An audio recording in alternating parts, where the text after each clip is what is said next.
కూతురికి పని చెప్పకపోతే తల్లి ఆశ్చర్యం లేదు.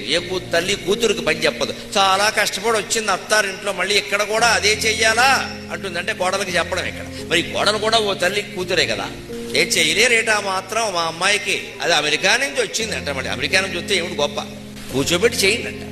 కూతురికి పని చెప్పరు, కోడలికి పని చేయలేదే, కోడలు పని చేయలేదే అంట. కూతురికి పని చెప్పరు. పక్షపాతం కాకపోతే ఏమిటది? ఆ కూతురు వయస్సు అమ్మాయే కదా, కోడలు కూడా ఇంచుమించుగా ఓ ఏడాది 2 ఏళ్ళు తేడా ఉంటే ఉండొచ్చు, కానీ కూతురికి కోడలికి వయస్సు ఒకటే. అటువంటిప్పుడు కూతుర్ని ఎలా చూస్తామో కోడల్ని ఎలాగ చూడాలి. పైగా లౌక్యమైనా ఉండాలి, కనీసం కోడల దగ్గర ఉంటున్నాం మనం, కూతురు దగ్గర ఉండాలా. అటువంటిప్పుడు ఆ కోడల్నే కాస్త మెచ్చుకుంటే, కాఫీ కలిపి పట్టుకొస్తే నువ్వు కాబట్టి కలుపుతున్నావమ్మా మంచి కాఫీ అని అంటే మళ్ళీ ఇంకోసారి ఇస్తాను గొడవలు. ఏమిటో మా రోజుల్లో కాఫీ వేరు, మా అమ్మాయి ఇంట్లో కాఫీ ఉంటుంది, వాళ్ళది ఫిల్టర్ కాఫీ, ఆ పొడిమే వేరు, అది 70-30, నీదేమో 60-40 వాళ్ళు ఇవన్నీ అనేదో అన్నాం అనుకోండి, ఈ కోడలకు ఒళ్ళు మడుతుంది. నేను ఎంత కష్టపడి ఈ ముసలిదానికి కాఫీ కల్పిస్తుంటే దీని కూతుర్ని మెచ్చుకుంటోంది అని కాఫీ అక్కడ పారేసి రేపటి నుంచి నువ్వే కలుపుకో, నాకు అవసరం లేదు.